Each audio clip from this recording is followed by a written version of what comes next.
تو اصل میں قصہ یہ ہوا کہ بنی اسرائیل کے اندر ایک شخص تھا، حضرت موسیٰ علیہ السلام کا زمانہ تھا، اس شخص کا نام تھا عامیل۔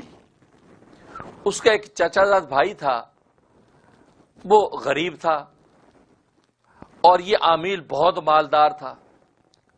اس کے چچا زاد بھائی کو یہ بات پتا تھی کہ اگر یہ عامیل مر گیا تو اس کی ساری جائیداد اور ترکہ مجھے ملے گا، کیونکہ میرے سوا اس کا کوئی وارث ہے نہیں۔ لہذا اس کے چچا زاد بھائی کی کوشش ہوئی کہ کسی طریقے سے یہ میرا چچا زاد بھائی مر جائے، عامیل مر جائے، تو اس کی جائیداد اور ترکہ مجھے مل جائے۔ لہذا اس نے سوچا کہ بھئی اور کوئی تدبیر ہو نہ خود ہی قتل کر دو۔ لہذا موقع دیکھ کے اس نے عامیل کو قتل کر دیا۔ قتل کر کے اس کی لاش اٹھا کر ایک گنجان محلے کے اندر درمیان میں جا کے پھینک دی اور واپس اپنے محلے میں بھاگ آیا اور آ کے مقدمہ دائر کر دیا کہ میرے چچا زاد بھائی کو کسی نے قتل کر دیا۔ اور یہ مقدمہ جب موسیٰ علیہ السلام کے پاس پہنچا اور پورے علاقے میں کھلبلی مچ گئی کہ یار کون مار گیا اس کو۔ اب یہ مدعی بنا پھرتا ہے کہ بھئی میرا دعویٰ دائر کیا جائے، قاتل کو ڈھونڈا جائے، کیفر کردار تک پہنچایا جائے۔ اب وہ مختلف لوگوں پر شکوک و شبہات کیے جا رہے ہیں، چنانچہ اس نے بھی چند لوگوں کے نام لیے۔ حضرت موسیٰ علیہ السلام نے بلایا، کیا تم نے قتل کیا؟ کہا کہ نہیں جی، ہمیں تو پتہ ہی نہیں، ہم نے تو قتل نہیں کیا۔ اب موسیٰ علیہ السلام بھی حیران ہیں اور تمام بنی اسرائیل پریشان ہے کہ آخر قاتل ہے کون۔ تو کسی نے کہا کہ آپ اللہ تبارک و تعالی سے دعا کریں کہ اللہ تبارک و تعالی آپ کی رہنمائی کریں کہ قاتل کون ہے۔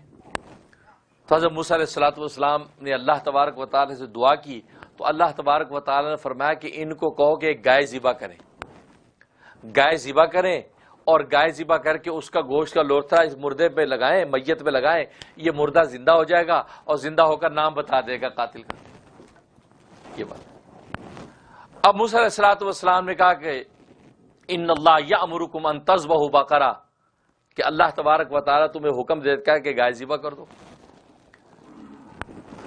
اب یہ لہت و لال کرنے لگے، آئیں بائیں شائیں کرنے لگے، گائے ذبح، بلکہ ٹھٹھا مذاق اڑانے لگے بھائی گائے کا کیا تعلق اس مردے کو بتانے کے ساتھ، بلکہ ہنسنے لگے کہ پہلے تو وہ مردہ، اب گائے کو مردہ کر دو، اب کہتے وہ مردہ گائے سے زندہ ہو جائے گا، یہ کیا بات ہے بھائی، ڈائریکٹ کیوں نہیں زندہ ہو رہا؟ جیسے آج بھی لوگوں میں بیماریاں ہوتی ہیں، کسی ناصح کی نصیحت کو ماننے کے بجائے پازیٹیو لینے کے بجائے نیگیٹو لے لیتے ہیں۔ اب وہ ٹھٹھا کرنے لگے اور کہنے لگے اے موسیٰ آپ ہم سے مذاق کر رہے ہیں، یہ کیا مذاق کی بات کی آپ نے؟ اس پر آپ نے کہا اعوذ باللہ ان اکون من الجاہلین، میں اللہ کی پناہ لیتا ہوں کہ میں جاہلوں میں سے ہو جاؤں، یہ اللہ کے امر کا معاملہ ہے، میں جہالت سے مذاق کروں تمہارے ساتھ؟ یہ میں اللہ تبارک و تعالیٰ کی وحی کا پیغام تمہیں پہنچا رہا ہوں۔ اب کہنے لگا اچھا گائے کو خاص گائے ہوگی کہ جس کے گوشت کا لوتھڑا لگنے سے وہ زندہ ہوگا، عام گائے سے تو نہیں ہوگا۔ لہذا پوچھنے لگے جی گائے کیسی ہو، اس کے کوئی اوصاف بتائیے، اس کی کوئی ڈیٹیل بتائیے، ہمیں تو سمجھ میں نہیں آ رہی یہ بات آپ کی، ویسی کوئی گائے لے کے ذبح کر دیں تو یہ کیا بات ہوئی؟ ایسے کتنی گائے ذبح کرتے کبھی وہ زندہ نہیں ہوتا۔ حدیث میں آتا ہے کہ سرکار دو عالم صلی اللہ علیہ وسلم فرماتے ہیں کہ اگر بنی اسرائیل کوئی سی بھی گائے لے کے ذبح کر دیتے تو اللہ تبارک و تعالی اسی سے ان کا مقصد پورا کر دیتے، لیکن جب زیادہ سوالات کرو گے پابندیاں اتنی بڑھتی جائیں گی، پابندیاں اتنی بڑھتی جائیں گی۔ لہٰذا جب حکم آیا، حکم سمجھا کر ڈالو بس۔ اب وہ جب سوالات پہ سوالات، اور ان کے سوالات کا مقصد تحقیق نہیں تھا بلکہ ان کا مقصد تو اجتناب تھا، بچنا چاہتے تھے وہ تو، کیونکہ بیچ میں خود قاتل بھی تو شامل تھا، اس کو بھی تو یہ ڈر تھا کہ یار یہ نہ ہو کہ واقعی یار کوئی چکر ہو جائے میرا ہی نام آئے گا۔ اب وہ بھی سب کے ساتھ مل مل کے منع پہ لگا ہوا تھا تاکہ یہ معاملہ جو ہے اس پہ گرد پڑ جائے تو پھر میراث مجھے مل جائے۔ اب جب یہ سوالات کرتے رہے اور اللہ تبارک و تعالی جوابات دیتے رہے، پابندیاں بڑھاتے رہے، ایسی گائے ہو، ایسی گائے، اور صاحب سورہ بقرہ پورا آگے وقت پہ آئے گا، ساری اتنی پابندیاں لگ گئیں کہ ایسی گائے چاہیے۔ اب یہ گائے ڈھونڈتے پھر رہے ہیں کہ بھی ایسی گائے کہ جی جو ہل کے اندر جوتی نہ گئی ہو، نہ بوڑھی ہو نہ جوان ہو، اس کا زرد رنگ ہو، اور ایسا زرد رنگ ہو کہ دیکھنے والوں کو بھلا لگے، سورج کے شعائیں پڑے تو اس کا رنگ چمکے۔ تو یہ ساری شرطیں بڑھتی گئیں، اب ایسی گائے کہاں ڈھونڈیں؟ اب یہ ڈھونڈتے پھر رہے پریشان۔ ادھر یہ ہوا کہ بنی اسرائیل میں ایک صالح اور نیک آدمی تھا، اس کا ایک بچہ تھا چھوٹا معصوم، اور اس کی ایک بچیا تھی، گائے کا بچہ، اس کے بچیا۔ اب اس نے دیکھا کہ یار میرا بچہ چھوٹا ہے اور میرا بھی کچھ زیادہ وقت نہیں ہے، عمر ہو گئی ہے، یہ نہ ہو کہ کسی وقت بھی میرا جو وصال ہو گیا، انتقال ہو گیا، تو اس بچے کو کون سنبھالے گا، اس کا کوئی روزگار ہی نہیں ہے۔ وہ جو بچیا تھی، گائے کا بچہ، وہ جنگل میں لے گیا اور اللہ تبارک و تعالی سے کہا کہ اے رب ذوالجلال، میں مرنے کے قریب ہوں، مجھے خود خبر نہیں کب میری جان نکل جائے، اور میرا بچہ چھوٹا ہے اور اس کے پاس ہے کچھ نہیں، یہ گائے میں آپ کا گائے کا بچہ یہ آپ کے پاس میں امانت رکھ کے جاتا ہوں، جب میرا بچہ بڑا جوان ہو جائے آپ امانت اس کو پہنچا دیجیے گا۔ اسے جنگل میں چھوڑ دی وہ بچیا۔ اب بچیا جنگل میں چھوڑ دی، واپس گھر آیا، کچھ عرصے کے بعد اس کا انتقال ہو گیا۔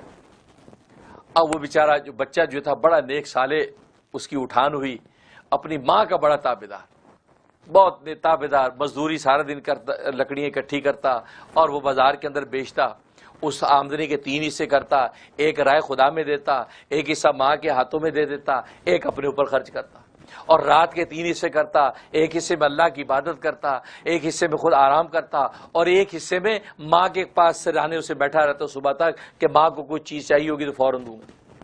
اسی طرح زندگی گزر رہی۔ اب ماں کو بھی اس بچے سے بڑی محبت اور پیار، دعائیں دے، اور یہ بھی ماں کی بھی خدمت کر رہا ہے، محنت کر رہا ہے، لیکن ماں کو اس بات کا بڑا صدمہ کہ بیچارہ اتنی مشقتیں اٹھاتا ہے، محنت کرتا ہے، غربت ہے۔ جب وہ گبرو جوان ہو گیا، اب ماں نے کہا کہ بیٹا تو اتنی مشقت اٹھاتا اپنی روزی کے لیے، تو تجھے ایک بات بتاتی ہوں راز کی، تیرے ابا نے بچیا یعنی گائے کا بچہ جو ہے بچیا اللہ کو امانت دی تھی، تو تو جنگل میں جا، اللہ امانتیں ضائع نہیں ہونے دیتا، وہ تیری امانت واپس کرے گا۔ سبحان اللہ۔ اللہ کو بھی پہچاننا نہیں آتا ہمیں۔ اللہ اکبر، کیسے لوگ تھے، جنگل میں چھوڑ دیا، اللہ تجھے دے دی۔ اب دیکھو اللہ نے کیسے مارا۔ اس لیے بچوں کو جب سکول بھیجا کرو اللہ کے سپرد کیا کرو۔ اور اس ماں نے کہا کہ جنگل میں جا اور جا کے کہے اے ابراہیم اور اسماعیل کا رب، میری امانت مجھے واپس لوٹا دے جو میرے باپ نے آپ کے پاس رکھی تھی۔ تو ایک گائے آئے گی، زرد رنگ ہوگا، اس کا رنگ بڑا خوبصورت حسین ہوگا، ایسے شعائیں جیسے نکلتی ہیں سورج کی وہ نکلیں گی، اور وہ آئے گی، اس کی گردن سے پکڑ کے لے آنا۔ ٹھیک ہے، چلا گیا، یہ آواز لگائی یا رب ابراہیم و اسماعیل، اے اسماعیل ابراہیم کا رب، میرے باپ کی امانت جو تجھے یہاں دی گئی تھی، آج وہ امانت میں واپس لینے آیا ہوں، اے اللہ میری امانت مجھے واپس لوٹا دے۔ گائے نکلی جھاڑیوں میں سے، زرد رنگ کی۔ اب یہ آگے بڑھا اور ایک گردن سے پکڑ لی۔ حالانکہ وہ گائے کی حالت یہ تھی کسی کے ہاتھ نہیں آتی تھی، کوئی جانور، کوئی درندہ، کوئی انسان کبھی آتا تو غائب ہو جاتی، بھاگ جاتی، ظاہر اللہ نے حفاظت اس کی کرنی تھی۔ اب یہ گردن سے اس کو پکڑ لی، جیسے گردن سے پکڑا تو گائے بولی، گائے نے کہا گردن سے کیوں پکڑتا ہے، میرے اوپر بیٹھ جا، میرے اوپر سوار ہو جا، اتنا لمبا سفر کرے گا گھر تک، میرے اوپر سوار ہو، میں تیری خادم۔ تو بیٹے نے کہا کہ نہیں نہیں، میری ماں نے مجھے کہا تھا گردن پکڑ کے لانا، میں تیری گردن ہی پکڑ کے جاؤں گا، میں تیرے اوپر نہیں بیٹھوں۔ تو گائے بولی، گائے نے کہا کہ آج اگر تو اپنی ماں کی بات بھول کر میری بات مان کر میرے اوپر بیٹھنے کی کوشش کرتا تو میرے اوپر بیٹھ نہیں سکتا، تو میں بھاگ جاتی، تو مجھے قابو نہ کر سکتا، لیکن تو نے اپنی ماں کی اطاعت کی ہے اور بالکل صحیح کی ہے، اب میں تیرے قابو میں ہوں۔ اور تجھے پتا ہے تو اپنی ماں کی جو اطاعت کرتا ہے، ماں کی جو عقیدت محبت کرتا ہے، اس کی وجہ سے اللہ کے ہاں تیرا یہ مقام ہے، اگر تو پہاڑ کو حکم دے تو پہاڑ تیرے ساتھ چلنے لگے۔ اب یہ لے کے گھر آ گیا، ماں سے کہا کہ یہ آ گیا۔ ماں نے کہا بیٹا تیرا روزگار بھی نہیں ہے، پریشانی ہے، تو ایسا کر اس گائے کو منڈی میں جا کے بیچ دے، جو پیسے آئیں کام ملا۔ تو بیٹے نے کہا اماں کتنے کی بیچوں؟ کہا کہ 3 دینار۔ سر مارکیٹ ویلیو اس میں گائے کی 3 دینار تھی، 3 دینار کی۔ اب یہ لے کے گئے منڈی۔ جیسے منڈی میں پہنچا تو اللہ نے ادھر اپنی قدرت دکھائی، ایک فرشتہ بھیج دیا انسانی شکل میں۔ اس فرشتے نے کہا، اچھا ماں نے کہا کہ بیٹا جب کوئی گاہک لگ جائے تو کہنا 3 دینار کا سودا ہو گیا، لیکن میں ماں سے اجازت لے لوں، تو مجھ سے اجازت لے لینا پھر اس کے بعد دینا۔ اب فرشتہ آ گیا، کہا بھائی کتنے کی ہے؟ یہ 3 دینار کی۔ ٹھیک ہے، ہو گیا سودا۔ کہا کہ بس آپ ٹھہرے، میں ماں سے پہلے پوچھ لوں، اس کے بعد میں تمہیں 3 دینار کی۔ تو فرشتے نے کہا کہ نہیں، ماں سے نہ پوچھ، میں تجھے 6 دینار دیتا ہوں، تو 6 دینار لے لے، مجھے دے دے، ماں سے نہ پوچھ۔ کہا کہ نہیں تو اگر یہ اس کی پوری کھال بھر کے بھی سونا دے دے نا تو میں پھر بھی نہ تیری سنوں، میں اپنی ماں کی بات کی اطاعت کروں گا۔ واپس آ گیا۔ اماں سے کہا کہ اماں اس طرح بات ہوئی۔ کہا کہ ٹھیک ہے، اس کو کہو 6 دینار کی ہم تمہیں دیتے، سودا کرتے ہیں، لیکن سودا مکمل ہونے سے پہلے کہنا ماں سے میں اجازت لے لوں، مجھ سے پوچھ لینا۔ اب وہی ہوا، جب گیا تو انہوں نے کہا جی ٹھیک ہے 6 دینار میں ہم سودا مکمل کرتے ہیں، لیکن لین دین مکمل ہونے سے پہلے ماں سے ایک مرتبہ پوچھوں گا۔ انہوں نے کہا یار میں تجھے 12 دینار دیتا ہوں، تو مجھے ایسے دے، ماں سے نہ پوچھ۔ کہا کہ میں تجھے بتایا تو سونا بھر کے بھی کھال میں دے تو بھی نہیں لوں گا، میں پوچھوں گا ماں سے۔ چلا گیا۔ کہا کہ اماں وہ یہ بات، وہ کہتا 12 دینار دے دے اور تو دیتا ہوں اور ماں سے نہ پوچھ۔ کہا کہ بیٹا وہ جو ہے وہ اللہ کا فرشتہ ہے، اس سے جا کے یہ پوچھ کے ہمیں یہ مشورہ دیں گائے بیچیں کہ نہ بیچیں۔ کہا کہ وہ گاہک نہیں ہے، وہ اللہ کا فرشتہ ہے۔ ادھر ماں پر اللہ نے القاء کر دی۔ اب یہ جب گیا تو کہا کہ بھائی تو فرشتہ ہے اللہ کا، اب ہمیں یہ مشورہ دے کہ ہم یہ بیچیں کہ نہ بیچیں۔ کہا کہ نہ بیچو، ابھی صبر کرو، ابھی نہ بیچو، اب وقت آئے گا تو انشاءاللہ تمہیں نفع ہوگا۔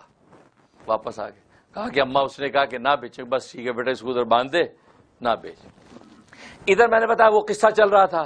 اچھا جو اوصاف وہ پوچھ رہے تھے اللہ وہی گائے والے اوصاف بتا رہے تھے، زرد ہوگی، ایسی ہوگی، ایسی ہوگی، اوصاف سارے اللہ تبارک و تعالی نے دیکھو ادھر کس طریقے سے اپنی رحمت دکھانی ہے۔ اب یہ ڈھونڈ رہے ہیں، ان کو گائے مل گئی۔ پتہ چلو ہو اس یتیم بچے کے پاس گائے، اس کے پاس گائے ہے، اور کہا کہ بھی یہ گائے ہمیں چاہیے۔ کس حساب سے چاہیے؟ ایک روایت میں آتا ہے کہ ایک طرف گائے اور دوسری طرف جو ہے سونا تولیں گے، تو اتنا سونا دینے کو تیار، کیونکہ وہ سوچ بھی نہیں سکتے تھے کہ ایسی گائے مل جائے گی۔ بھائی یہ گائے مل گئی، لہذا یا سونے میں تول کے لیں گے۔ اور ایک روایت میں آتا ہے کہ اس کی کھال کے اندر جتنا سونا بھرا گیا وہ اتنا سونا بھر کے تجھے دے دیں۔ لہذا وہ گائے کو سونے کے بدلے تول کے سونا جناب اس یتیم کو دے دیا۔ اللہ نے اس کے بارے نعرے، کیونکہ ماں باپ کی اطاعت اور عقیدت کرنے والے کو اللہ نوازتا بہت ہے۔ اس لیے حدیث میں آتا ہے کہ حضرت موسیٰ علیہ الصلوۃ والسلام سے اللہ تبارک و تعالیٰ نے فرمایا کہ موسیٰ لوگوں سے جا کے یہ بتا دو کہ جو اپنے ماں باپ کی اطاعت کریں گے ان کو دنیا کے اندر ہم 3 انعام دیں گے۔ ایک انعام یہ دیں گے کہ ان کی عمر لمبی کر دیں گے، دوسرا انعام یہ دیں گے کہ ان کو خوب دنیا میں مال و دولت دیں گے، تیسرا انعام یہ دیں گے کہ ایسی تابع دار اولاد ان کو دیں گے کہ جیسے یہ اپنے ماں باپ کی آنکھوں کی ٹھنڈک بنا ہوا ہے اس کی اولاد اس کی آنکھوں کی ٹھنڈک بنے گا۔ اور فرمایا لوگوں سے بتا دو کہ جو اپنے ماں باپ کی نافرمانی کریں گے ان کو ہمیں 3 عذاب دیں گے۔ پہلا عذاب یہ دیں گے ان کی عمر کم کر دیں گے، دوسرا عذاب یہ دیں گے ان کی زندگی میں سے دولت کو کھینچ لیں گے، اور تیسرا عذاب یہ دیں گے کہ ان کو بھی ایسی نافرمان اولاد دیں گے جیسے یہ اپنے ماں باپ کی اذیت بنے ہوئے ہیں اسی طریقے سے وہ بھی اس کے لیے اذیت بنیں گے، یہ فرمایا۔ اور آج دنیا کے اندر یہ تو چاہیے، ہمیں مال و دولت چاہیے، لمبی عمر چاہیے، اور آگے اولاد من پسند چاہیے، یہی چاہیے نا۔ تو آج دنیاوی اعتبار سے بھی یہ چاہیے تو ماں باپ کی اطاعت کر لو، اللہ تبارک و تعالی یہ تینوں نعمتیں تمہیں عطا کر دیں۔ اب جناب ادھر وہ گائے دے دی، اب گائے کو ذبح کرنے کا حکم دیا گیا، ذبح کرو۔ گائے ذبح کی، اور ایک قول یہ ہے کہ فرمایا کہ گائے کی جو دم ہے یہ دم اس میت پہ مارو، مردے پہ مارو، اور ایک ہے کہ گائے کی یہ ران بونگ کی ہڈی جس کو بولتے ہیں، لیفٹ ران، الٹی ران، تو یہ بونگ کی ہڈی یہ اس کے اوپر مارو تو وہ زندہ ہو جائے گا۔ تو وہی ہوا کہ وہ اس کے جب مارا تو وہ زندہ ہو۔ اور ایک روایت میں آتی ہے اس کا دل جو ہے اس کا دل نکال کے دل اس کے اوپر مارو تو وہ زندہ ہو جائے گا۔ چنانچہ وہ یہ اس کو مارا، وہ زندہ ہو گیا، اس کی رگوں سے خون اسی طرح بہ رہا ہے، وہ کھڑا ہو گیا، اور کھڑا ہو کے اس نے اپنے چچا بھائی کا نام لیا کہ یہ میرا قاتل سے مجھے قتل کیا ہے، یہ کہہ کے پھر گر گیا، اب اس کو گرفتار کر لیا گیا۔ اس وقت سے یہ مسئلہ بن گیا کہ قاتل اپنے مقتول کی میراث سے محروم کر دیا جائے گا، کہ اگر بیٹے نے باپ کو قتل کر دیا اب بیٹا باپ کی میراث سے محروم، تو گویا اس لیے کر دیا۔ اور نبی پاک صلی اللہ علیہ وسلم نے فرمایا اس وقت سے اب یہ مسئلہ متعین ہو گیا، آج اگر کسی نے اپنے مورث کو قتل کر دیا اس کی وراثت سے محروم۔ اور یہ اس لیے متعین کر دیا کہ ورنہ لوگوں کے دلوں میں لالچ پیدا ہو جائے گا کہ یار باپ کی میراث کے مالک باپ کو قتل کر دو، زہر ملا دو، کچھ بھی کر دو، 100 چیزیں، تو فرمایا کہ نہیں وہ میراث سے محروم۔ اور اگر قتل کر کے حاصل کرے گا ظاہر ہے کہ ناجائز حاصل کرے گا، دنیا اور آخرت میں وبال اور جہنم۔ تو چونکہ سورہ بقرہ کے اندر یہ عجیب و غریب واقعہ موجود ہے بقرہ کے حوالے سے، اس لیے اللہ تبارک و تعالی نے اس سورت کا نام سورۃ البقرہ رکھا۔